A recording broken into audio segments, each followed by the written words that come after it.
Larry David is a prolific writer and actor that had a stranglehold on American comedy for years. His unique personality type propelled him into stardom simply for being himself. He says the things we all wish we could say, he brushes off social embarrassment like he doesn't have a care in the world, and he delivers hard laughs at every step along the way. Larry has truly become the social pariah that we all love to hate. He created two different hit shows that dominated their respective networks for as long as they ran. However, he also had some lesser known flops along the way. A few of these flops even seem suspiciously similar to each other in terms of both story and pacing, but I'll let you decide if Larry crossed the line into plagiarizing himself.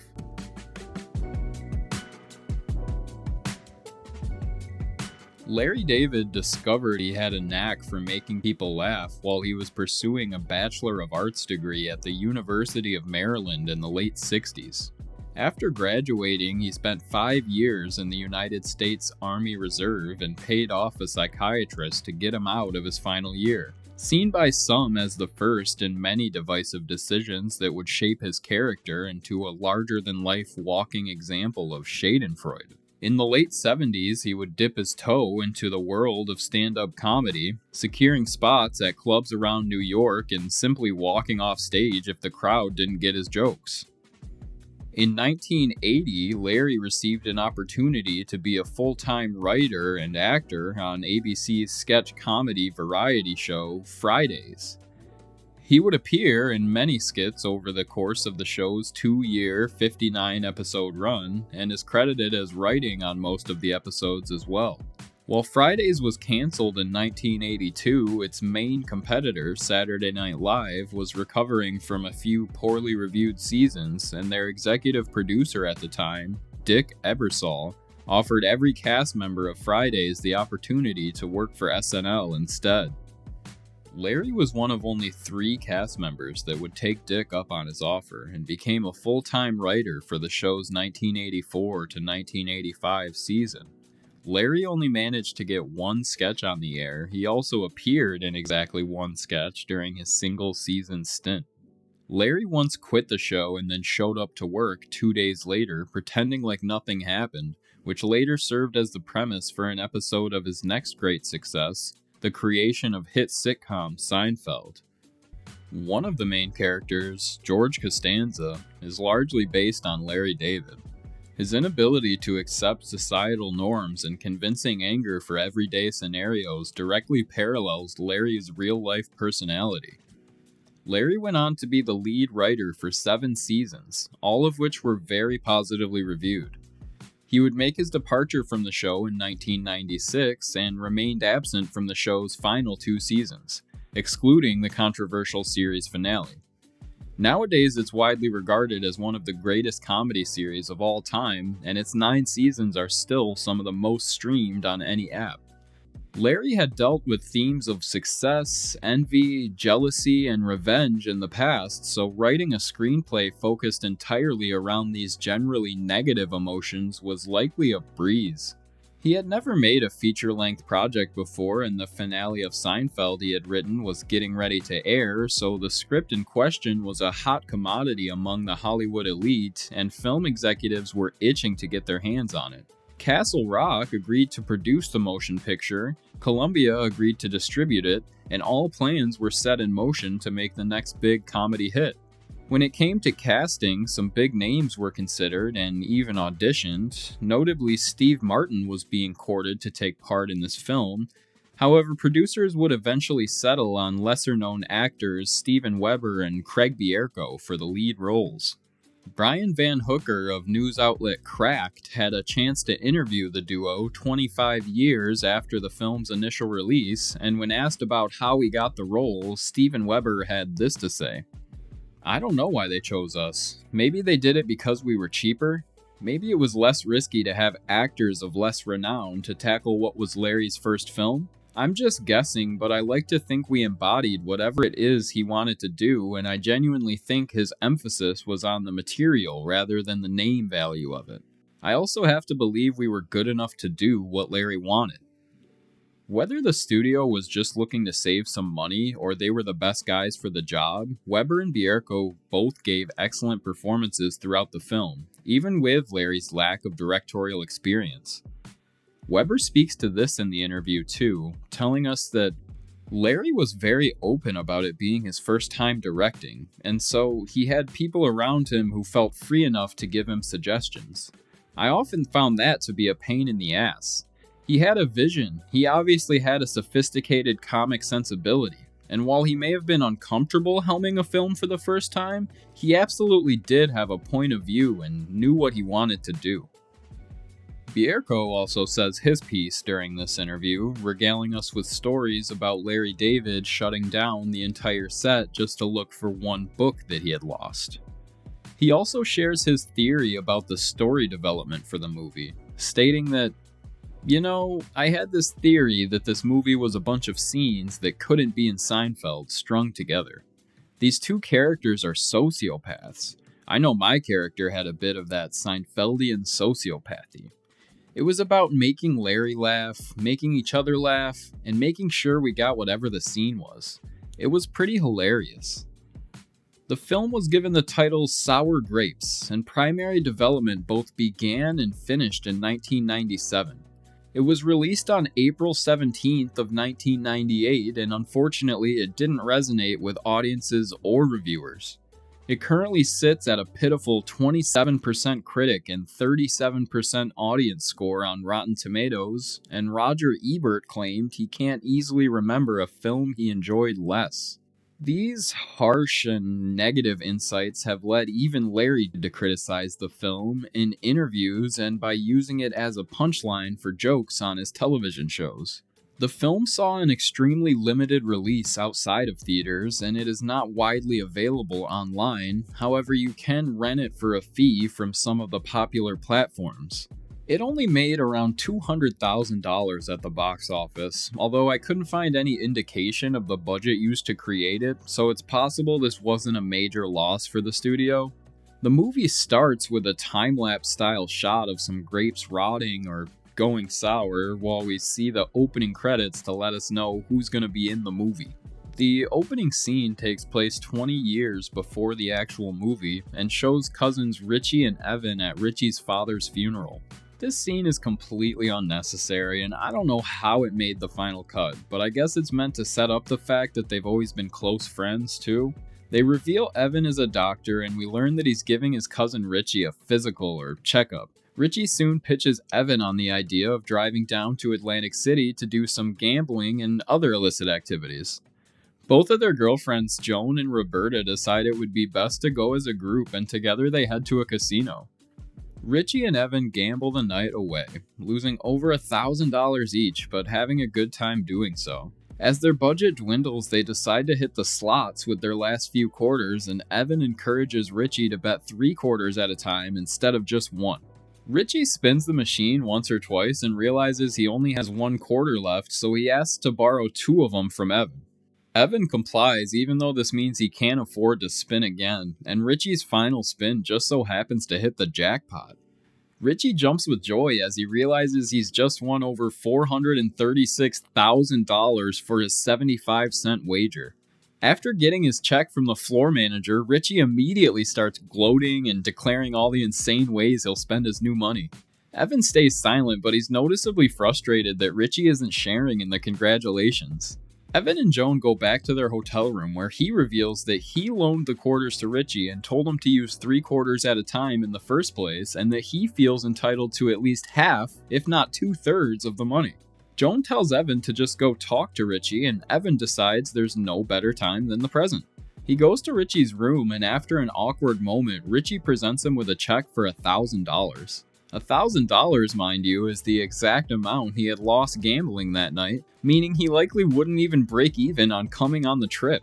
Evan retreats back to his room where Joan tells him it was a sweet gesture and he should be grateful. The next morning at breakfast, Evan airs all his grievances to Richie, who claims he could have received those quarters from anyone and tries to give Evan 2 quarters to insultingly settle the entire debacle. This leads to an argument instead, and both characters leave angry and unsettled, attempting to process their resentment with whoever's nearby.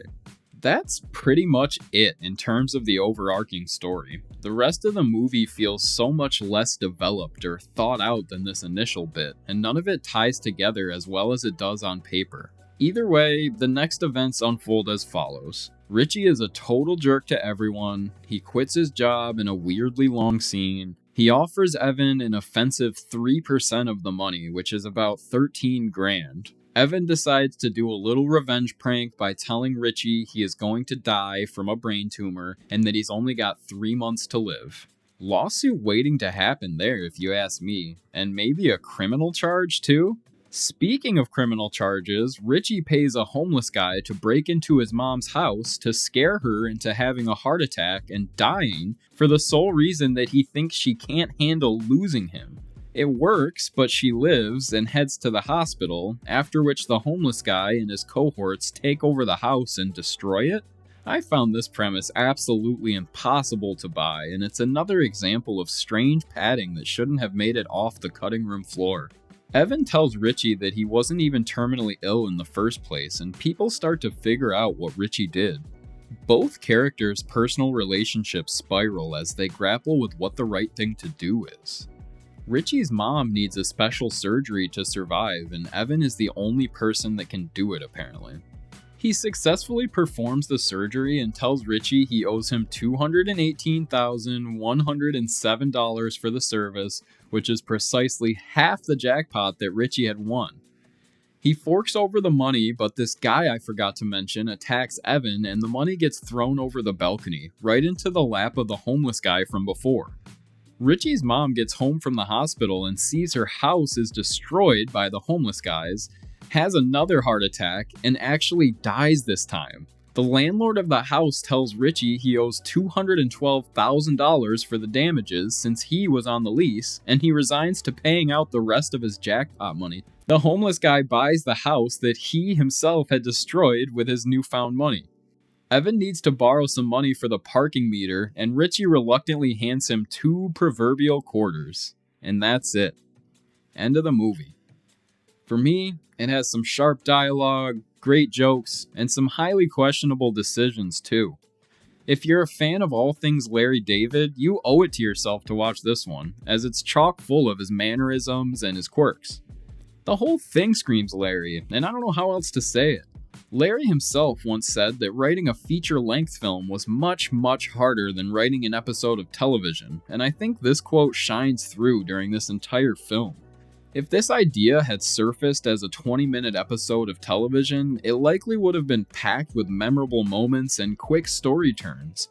Instead, the movie drags its plot out and the runtime feels padded at best. There are a lot of strange ideas that don't feel well connected or realistic. In the same interview mentioned earlier, Craig Bierko reminisces on his experience with the film. We were pretty confident during filming. I still get disappointed about it, and sometimes I wonder if I was the right bit of casting for it. But Steven and I were in the trenches together, and I took so much joy in the idea of being part of a team. It's something I really treasure. Weber chimes in one last time too, commenting that it wasn't Lawrence of Arabia we were making, it was one long series of sketches. It was a job, but it was a good job. A fun one. In a lot of ways, we were pinching ourselves over being in this movie. That's why the weird thing about Sour Grapes is why it wasn't more widely appreciated. It didn't have a life afterwards. Ultimately, I do possess disappointment around this film and its lack of appreciation because it's frustrating to be a part of something that was positive and fun and funny, and for it to be invisible. It was kind of a drag. It was hard, but you move on. Larry would follow up the lukewarm release of Sour Grapes with a new mockumentary he dubbed Curb Your Enthusiasm in 1999, in which he would attempt to make his return to stand-up comedy while his friends gave dialogue on the events transpiring throughout the film. This semi-scripted comedy special would lead to HBO ordering a pilot for a new series both written by and starring Larry David just a year later, loosely based around his everyday life as a successful writer and actor. Sound a little familiar? This new show would keep the title of the original special and felt very akin to Seinfeld, while dropping the multiple cameras and the laugh track too. Larry and his friends, mainly Richard Lewis, RIP, Bob Einstein, RIP, Jeff Garlin, and JB Smoove, get into all sorts of shenanigans, usually stemming from Larry's inability to act in the best interest of the group. He does selfish, generally unacceptable things that lead to Larry being the butt of the joke, while the viewer gets to wash in the glory of avoiding the social stigmata he so joyously tramples on. We live vicariously through him as he destroys any semblance of a normal friendship or relationship by simply telling it like it is. There's never a need to walk on eggshells when you're a billionaire, though, either, I guess. I love this show, and while the last couple seasons weren't my favorite, it still ranks highly in my catalog of shows to watch when you're in need of a quick laugh. Both Seinfeld and Curb have their fair share of thematic elements based in jealousy and greed between friends, so it's fair to say these ideas have been rolling around in Larry's head for quite some time. In fact, all the way back in 1980 when he was writing at Fridays, he had conceptualized an idea with fellow Fridays writer Steve Adams for a movie about two friends where one gets extremely wealthy and the other is left poor and envious. Adams is quoted in Curb Your Enthusiasm, the book, as saying that for 2 weeks he dropped everything and pitched this thing around 4 or 5 times a day. Larry's first attempt at telling this story about one successful friend and one jealous friend didn't land so well at the theaters, but what if he could just try again? Bigger stars, bigger budgets, bigger laugh, and the exact same size storyline. What could possibly go wrong? Well, as it turns out, a lot. Steve Adams held on to the idea he and Larry had came up with all those years ago, and had been frequently pondering on how to shape it into a full production. Larry had already pitched around the loose idea and even came close to getting it made at various points over the years, but the biggest proponent of the film, Castle Rock Studios, just couldn't get behind the $40 million budget that was attached to it. Eventually, DreamWorks Studios were looped into the meetings and agreed to finance the film, much to the dismay of the assigned director, Barry Levinson, who had been publicly feuding with DreamWorks for years since they had mishandled the release of his film An Everlasting Peace. Now, Larry was right in the middle of writing season 4 of the now uber-successful Curb Your Enthusiasm, so he was in no position to actively write and film a movie. He would instead settle for the role of executive producer, although how closely he worked with Steve Adams on the final screenplay is still unknown. We know he planted the seed and he was there for its fruition, but we don't know how often he watered it. Regardless of who was truly responsible for it, the movie would enter principal production sometime in 2002, with wildly famous comedy actors Jack Black and Ben Stiller cast as the leads. Both leads had established themselves with hit comedy movies several times over, so all signs pointed towards another theatrical blowout. The movie was completed the same year it began and given a release window of May 2003. As this release window approached, however, DreamWorks would organize several test screenings of the film, and audiences did not respond well, to say the least. These concerning focus group results led to the difficult decision of shelving the movie for the foreseeable future, effectively sealing it away from the general public. All signs were pointing towards a straight-to-DVD release, which would inevitably stunt the movie's growth. However, in September of 2003, legendary comedy School of Rock, starring Jack Black, would release and prove to be a major hit in its opening weeks. This monumental event would lead to renewed interest in the finished Steve Adams movie co-starring Jack Black, regardless of the sample screening scrutiny. DreamWorks would take all of this into consideration and reverse their decision to shelve the movie, agreeing to a limited theatrical run scheduled to begin on April 2nd of 2004, which was later moved again to April 30th instead. Nearly 2 years after finishing production, the movie was given the fitting title of Envy and released in theaters, garnering a whirlwind of negative reviews and not much in the way of attendance. It would ultimately perform so poorly that it was pulled from theaters and sent straight to video release in most markets outside of the US. Sales would top out right around $15 million, chalking up a major loss for all companies involved in its release. Its Rotten Tomatoes score currently sits at a staggering 8% critic and 27% audience, marking it as the worst reviewed of any project in this video. Roger Ebert reviewed this one too and showed mercy by saying that it was funny, just not funny enough. This one opens on some rotating shots of the key actors, displaying the relative similarities between the lead characters' lifestyles. They both have single-story homes and a wife, son, and daughter to share breakfast with before heading out to a boring office job for the day. Ben Stiller starts to drive to work, and as we pan out, we see that Jack Black is waiting across the street to carpool with him, and all of these opening shots have taken place just a few houses away from each other. We can infer that this is their daily routine, and as they make their way to their shared job at 3M Industrial and Safety Supplies, Jack Black pitches Ben Stiller on a terrible idea involving an edible notepad. We soon learn that Jack Black's character Nick is a slacker dealing with work burnout and constantly coming up with crapshoot ideas that never see the light of day, while Ben Stiller's character Tim spends his days grinding out his office duties and accepting the level of success he's already accomplished.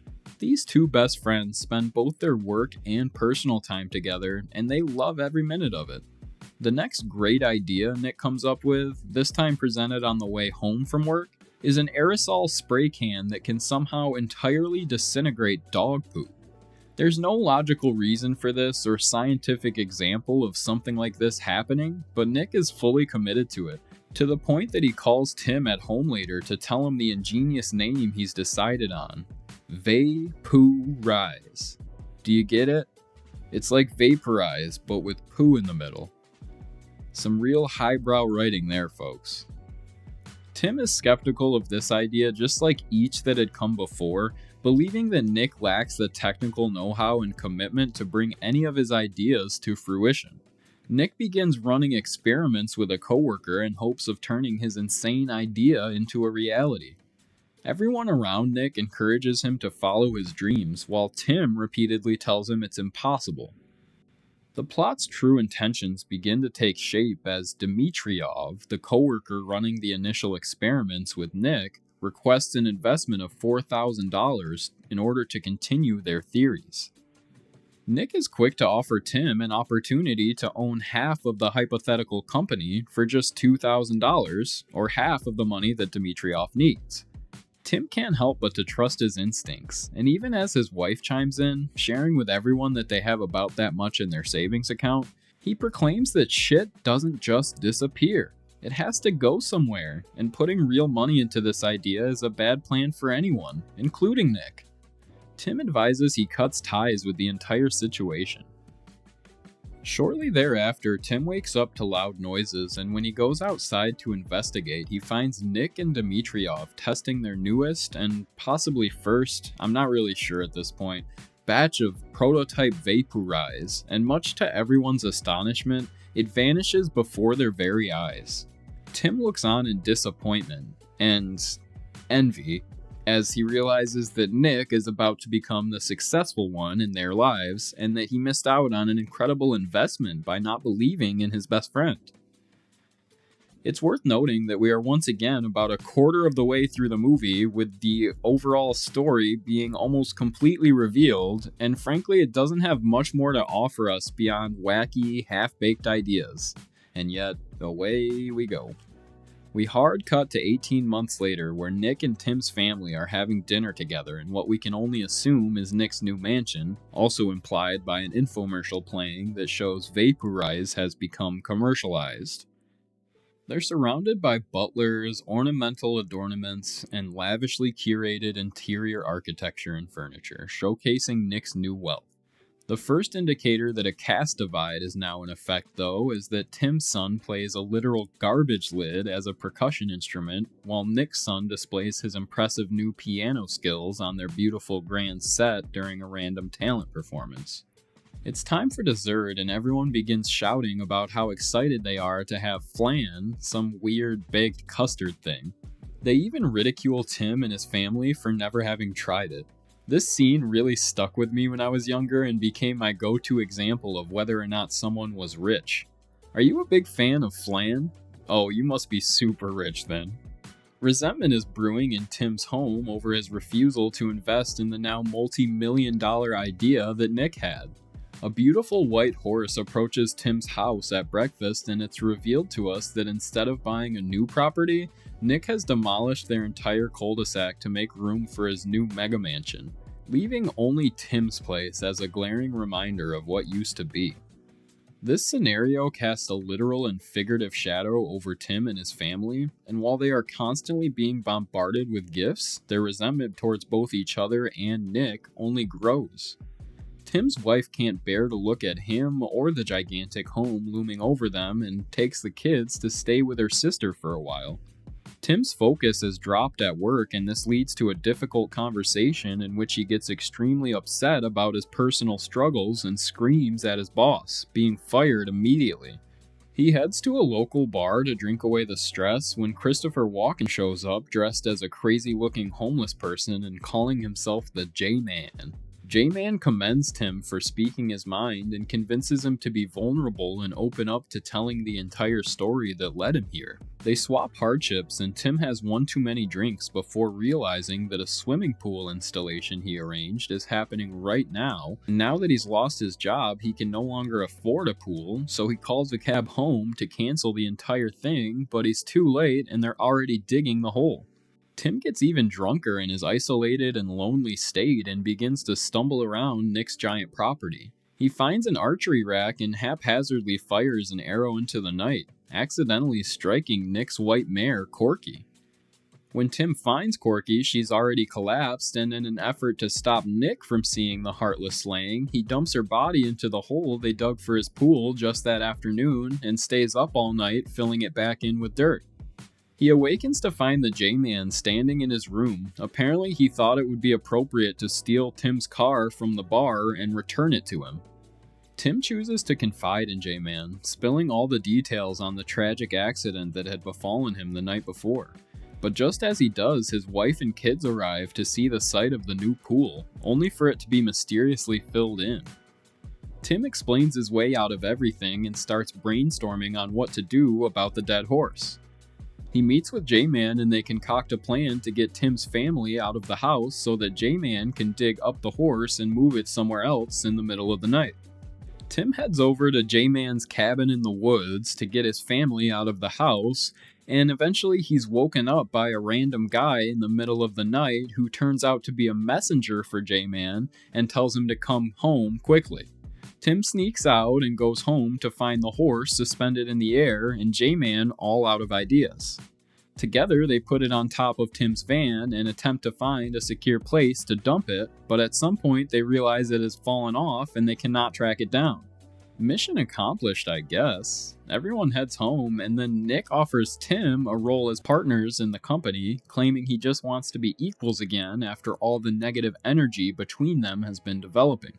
Tim agrees to become partners, and they head to Rome together to sign up some new deals, but J-Man catches wind of Tim's new cash flow and he wants a piece of the pie. He rings him up and tells him he wants $50,000 or he'll rat him out for the entire fiasco. Tim agrees to pay, but J-Man escalates his demands, now claiming he wants to be full-on partners, before showing up at Tim's house to discuss the situation. Tim is too busy feeling guilty and attempting to tell Nick what really happened to Corky, and while reenacting that painful night, he shoots another arrow, which, in an ironic twist of fate, hits J-Man while he tries to break into Tim's house. J-Man survives, but he thinks Tim shot the arrow on purpose, so he's too scared or injured to continue trying to threaten him.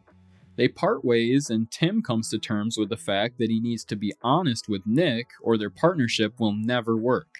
Nick doesn't care about the accident or the betrayal at all. He hardly even reacts to it, and the two hug and make up.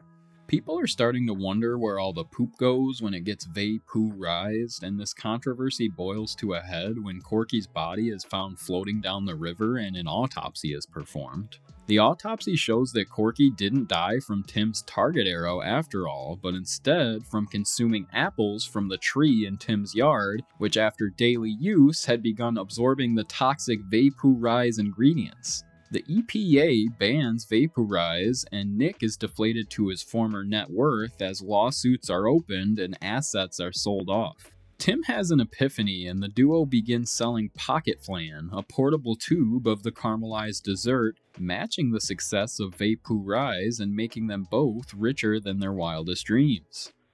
J-Man is shown in an infomercial at the end indicating that they all made up, and the credits roll.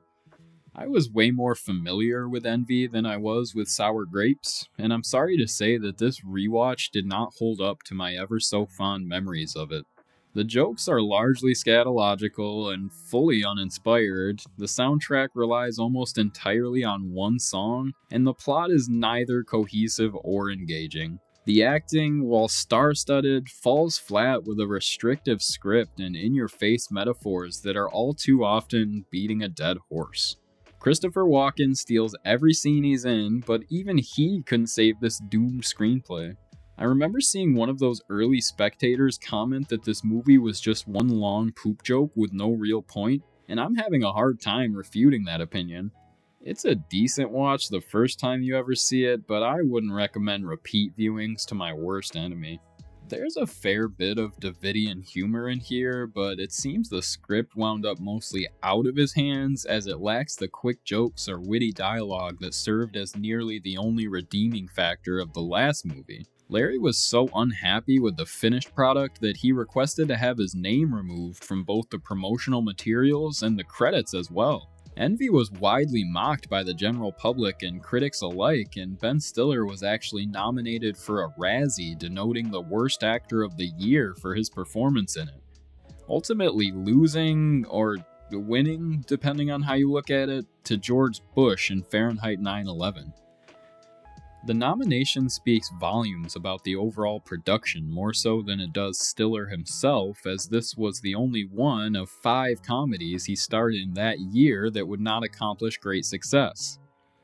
It's interesting to look back on this one and remember that it may have been completely forgotten or not existed at all if not for the major numbers coming in from School of Rock, but looking back on it today, perhaps it's best to let sleeping dogs lie.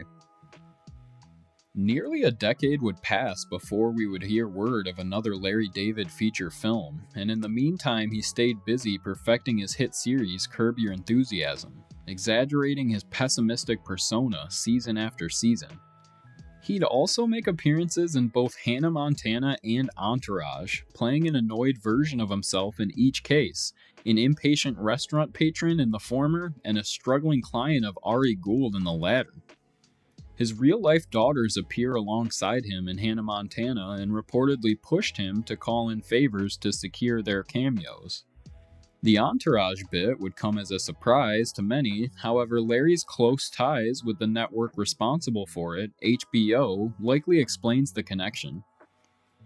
The next major project for Larry came in the form of a leading role in a feature film, becoming attached to the Woody Allen vehicle Whatever Works that had reportedly been in production for over 30 years. It would release in 2009 with Larry portraying the main character Boris, even after expressing doubts about his ability to do more memorization than his usual roles, which revolved around improvisation. Its complex and out-of-touch narrative would lead to mixed reviews, and many accused it of being a semi-autobiographical film as its core story beat revolves around a relationship between 2 vastly different aged people. Woody would fervently deny this though, stating that the script was truly completed in the 70s, long before his public-facing controversies. Curb Your Enthusiasm would air its 8th season in 2011, and afterwards Larry would decide he needed some time to think on if and when the series would return. As fans held their breath in anticipation of Larry's next big move, he would shock the world by agreeing to a brief cameo as female nun Sister Mary Mangeli in the revamped Three Stooges movie. Released in 2012, this would mark neither the first or last time he would pay tribute to the Three Stooges, so I think it's fair to say he respects these slapstick comedy legends. He can be seen all the way back in 1980 portraying the same named stooge getting stoned on television. 30 years later, he would pay homage to the trio once again on Curb Your Enthusiasm. When speaking about his experience working on the 2012 film, he revealed he was forced to wear a bra throughout filming, which brought him great discomfort. With Larry's string of strange acting appearances coming to a close, it was time to decide what his next large-scale production would consist of. Many fans were eager for more Curb Your Enthusiasm, but Larry knew he had run out of ideas for the show for the time being and felt the creative spark to develop something new and different. That spark must have burned out pretty quickly though, because what we ended up with is essentially a really long and slow-paced episode of Curb anyways as our next big David project. Born as an idea that came to David during his morning coffee, the film began to form roots when Larry noticed a headline detailing Apple co-founder Ronald Wayne's decision to sell his principal shares just days after receiving them. Said shares were sold for around $800, worth many billions nowadays had he held on to them. This idea got Larry thinking, or perhaps it's just reminiscing at this point, about what would happen if two friends ruined their relationship over money. Yup, you heard that one right. Even after 2 box office bombs exploring this premise, Larry was geared up and ready to dive back in. Third time's the charm, right? One new variable, however, is that he planned to both write and star in the new movie, perhaps inspired by his recent track record of working on camera instead of behind it. A firm script would never be written, however, instead replaced with ambitions to make a nearly fully improvised feature-length film. Plans were set in motion to only use a general outline or storyboard to keep track of where the plot was headed and allowing the featured cast to riff freely with their lines as established in recent seasons of Curb. His tight-knit partnership with the creative team at HBO meant that essentially no pitching was necessary in order to secure the green light or a major budget, and after much debate about whether or not to continue Curb at that time, Larry would complete the storyboard to begin production in July of 2012. Greg Mottola was selected to be the director after shipping several cult classics like Superbad and Adventureland. A myriad of celebrities were sought out to fill the new movie's cast, and producers would eventually decide on names like Jon Hamm, Amy Ryan, Danny McBride, Bill Hader, and Curb regular J.B. Smoove to deliver on Larry's vision. Some of those listed did have experience with improv, and none seemed to mind the lack of directly instructed dialogue on this set. The film would wrap by November of the same year that it began, and the cast and crew readied themselves for what could either be the first hit movie from Larry David or yet another forgotten failure. Journalists at HuffPost caught up with Larry in July of 2013, just weeks before the movie was set to premiere, and asked him what made him deem this as the right time to take another stab at the film industry. He responded, "I was thinking about doing Curb or thinking about doing a movie, and I thought perhaps it's time I try something else. So I decided to do the movie. I was thinking of doing one or the other. I'm just an indecisive fellow. You should see me at a restaurant." Well, technically we did see that in Hannah Montana, so there's that. The unscripted concept was debuted under the title Clear History, a reference to the main character's attempt to turn a new leaf after making a life-altering decision that has negative consequences. It would release in August of 2013 to nearly positive reviews this time around, garnering a score of 61% critic and 54% audience on the old tomato meter. Mr. Ebert passed away earlier in the year and unfortunately would not get to see Larry's third and likely final attempt at developing this length of content. Since it was directly tied to HBO in terms of both inception and investment, it would go directly to their online streaming platform while also being generously given a DVD and Blu-ray release. That being said, there's not much information out there in terms of how much it cost to make or how many customers paid HBO in the long run because of it. What is known is that the physical copies sold over $200,000 in its retail lifespan, quite strong during a time when online-only households were quickly becoming the norm. Greg Mottola was asked by Esquire in August of 2013 about why he was chosen to helm the film and about his general experience working on it, stating, "I'd like to think I have a strange affinity for the embarrassing. Not sure what that says about me. but I like the awkward, uncomfortable comedy. I think he saw someone in me who overlaps with what he does and that I could pull this off. He has a perspective on life and people that's unique and very much his own. These guys bring so much of that with them. Larry and I would talk between takes on why something's not working, and we'd get down to the exact word or idea that we needed to fine-tune, and we'd get that down. It was almost like shooting a concert movie because there was no script. Every actor was more or less responsible for their own lines. I really had to get out of their way and let them do their thing. We played and experimented until we got it in the right direction. They were responsible for 95% of their own lines. 95% of what each actor comprised was in the moment. Later, Greg added this excerpt about Clear History's aforementioned focus on improv. We just crossed our fingers. Usually you rehearse and it's very methodical. We never rehearsed anything. We just set up a camera and started shooting. I really had to watch the actors differently than if I had my own design. I was improvising as a director. I had done some improv with Judd Apatow, so I had gotten a taste. Sometimes it was a disaster, sometimes it was something great. It's hard to script real reactions for when you don't know something's coming. There were moments on set where we were like, shit, I can't believe that guy just said that. That's what Larry chases. Sometimes we would shoot an entire scene and finish it and say, that didn't work. That's not the right scene for this movie. And we'd shoot it all over again. So it was really kind of a cool and terrifying process. Clear History starts up by introducing us to Long-Hair Larry as his character Nathan Flawn, who works for a company spoofing Tesla that intends to release the first truly efficient personal electric vehicle. The company is named Electron Motors and is led by its CEO Will, played by Jon Hamm. We're immediately greeted by Larry's petty grievances of everyday life shtick and can tell that everyone around him is annoyed to have to put up with him.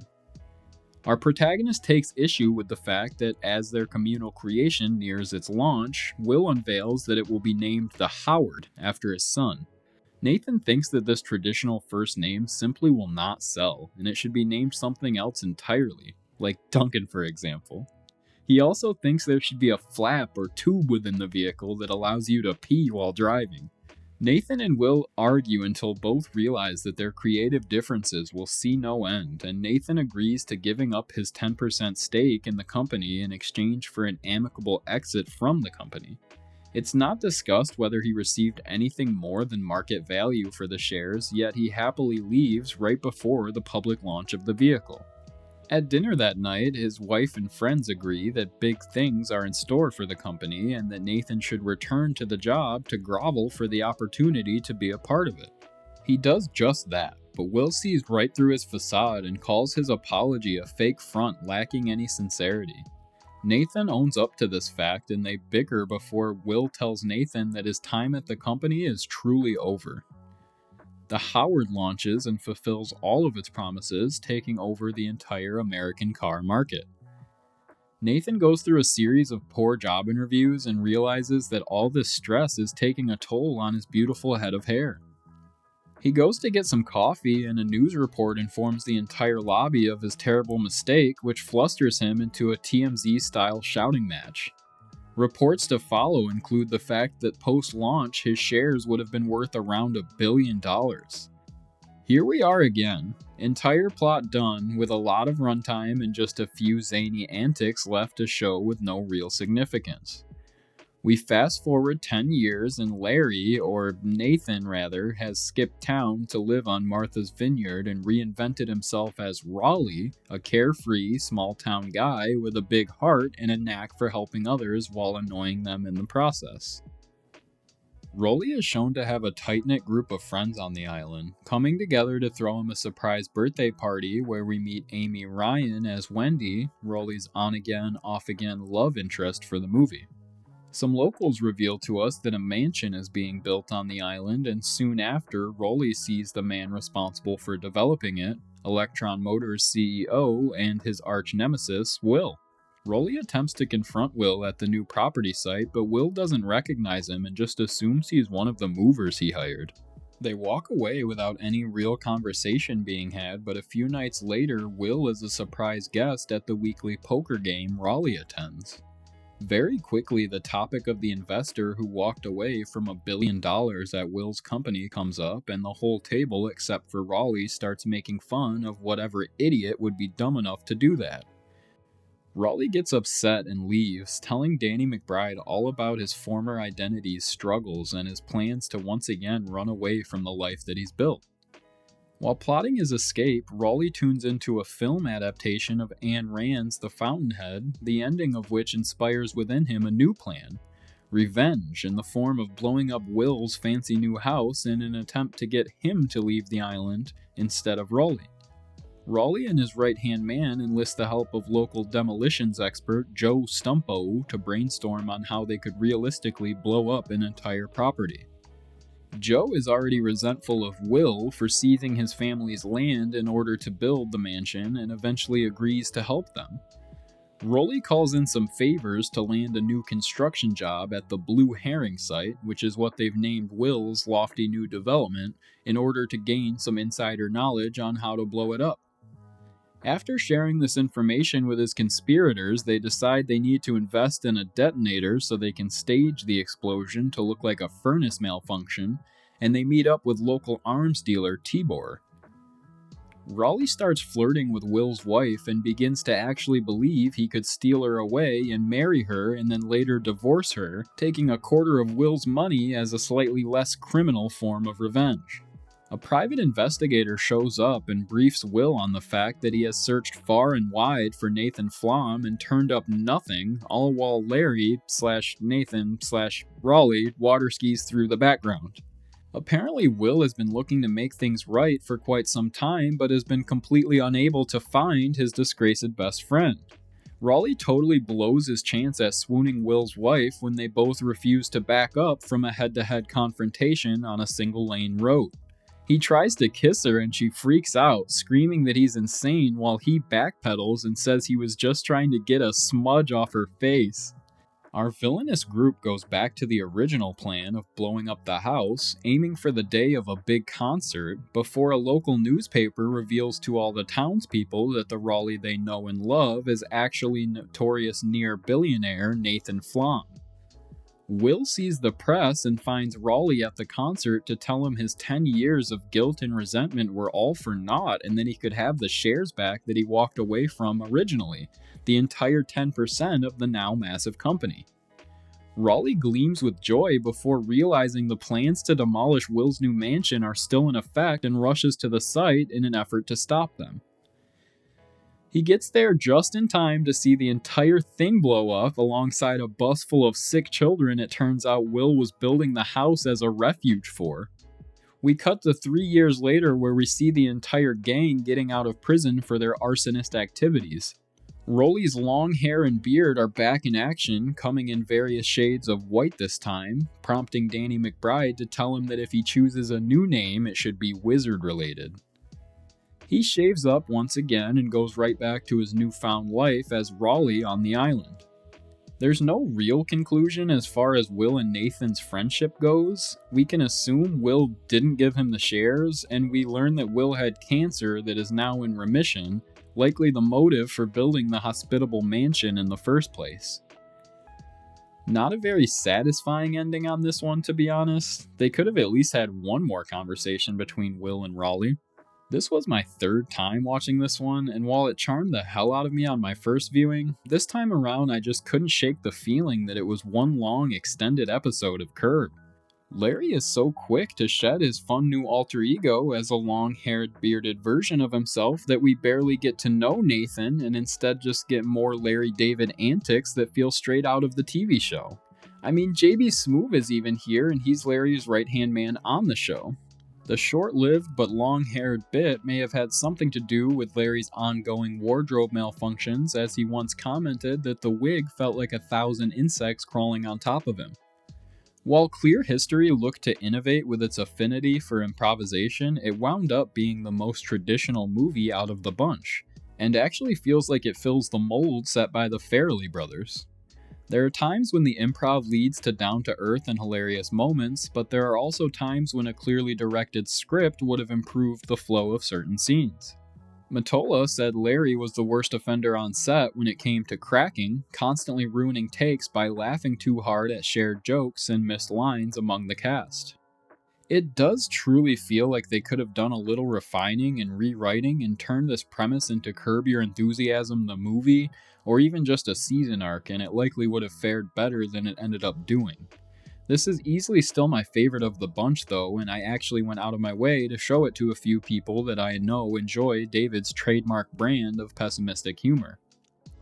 I don't think this type of release really drove traffic to the old HBO servers, but I think the demographic it was created for should truly enjoy it. When director Greg Mottola was asked about the film's chance at being well received, he said that, "We were pretty scared. We could all fall on our faces. I enjoyed watching all of the actors in this film. My biggest worry was just that it might be too much like Curb or not enough like Curb, you know? Larry has a thing. It's unique. If it ain't broke, don't fix it," kept going through my head. I just had to not get in the way. In a way, I was letting go. It was hard to get people behind an all-improv movie. It scared people too much. HBO stepped up and said, "We'll give you the budget you want and creative freedom." This is the first comedy film HBO has done. Their films tend to be more serious. It'll be interesting to see if HBO or other networks decide to go with more comedy films in the future, but it's hard to say. Other networks have certainly succeeded with a few choice comedies over the last decade since that statement was made, but HBO has basically just stopped making them altogether again. They did put out 2 original sports mockumentaries in 2015 and 2017, both of them starring Andy Samberg and the latter being a pretty fun watch, but neither topped any charts or renewed HBO's interest in producing original comedy films. Good God, it took a long time to explain all of that. But I'm glad we're finally all on the same page. The idea at the base of all this incoherent rambling is that Sour Grapes, Envy, and Clear History are each differing perspectives on Larry's exploration of 2 core feelings. 2 old-world, fateful forces that go hand in hand, success and jealousy.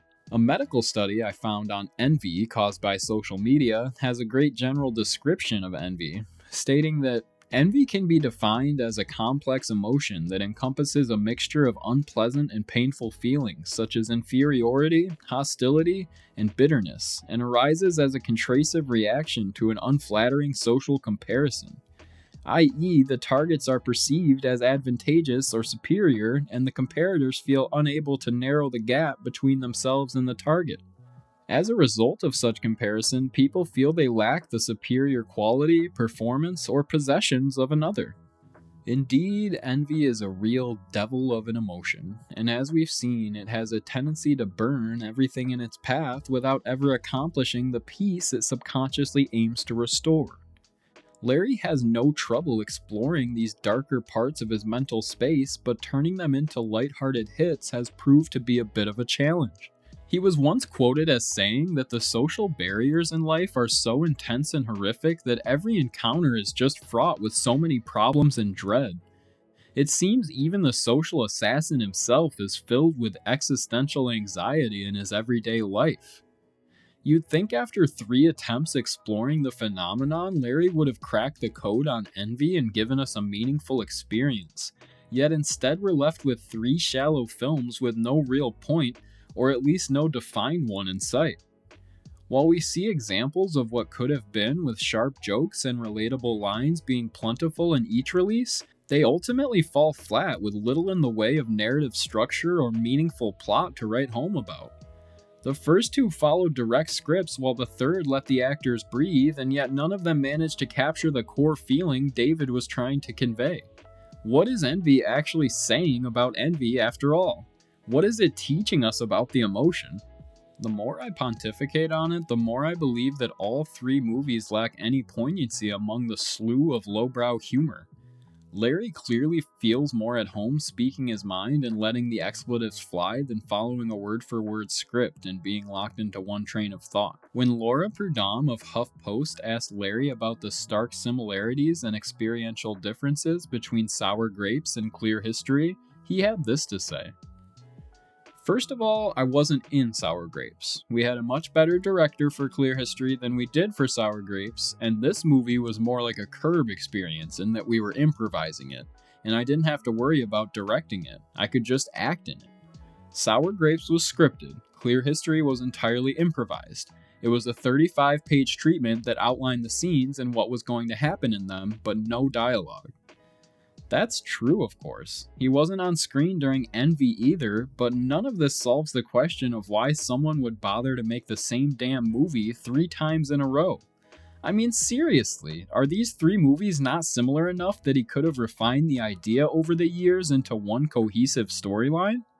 When you break them down into their basic elements, they're as simple as Person A and Person B are good friends.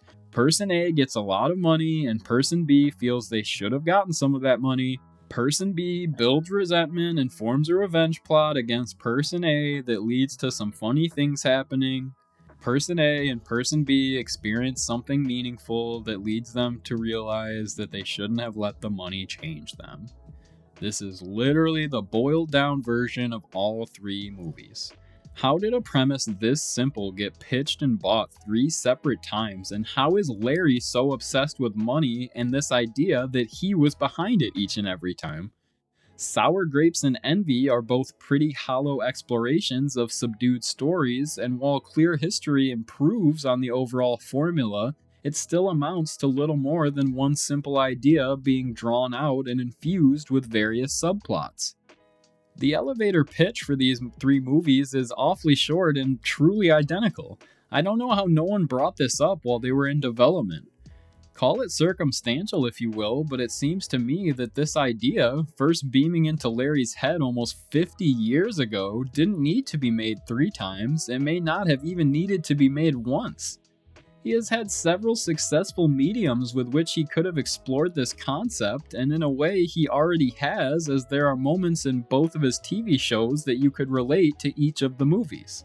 Larry just couldn't stop pondering these thoughts of ruined friendships and financial gain, and his varying level of iconic status within Hollywood meant that he had access to funding each time he sought to further explore them.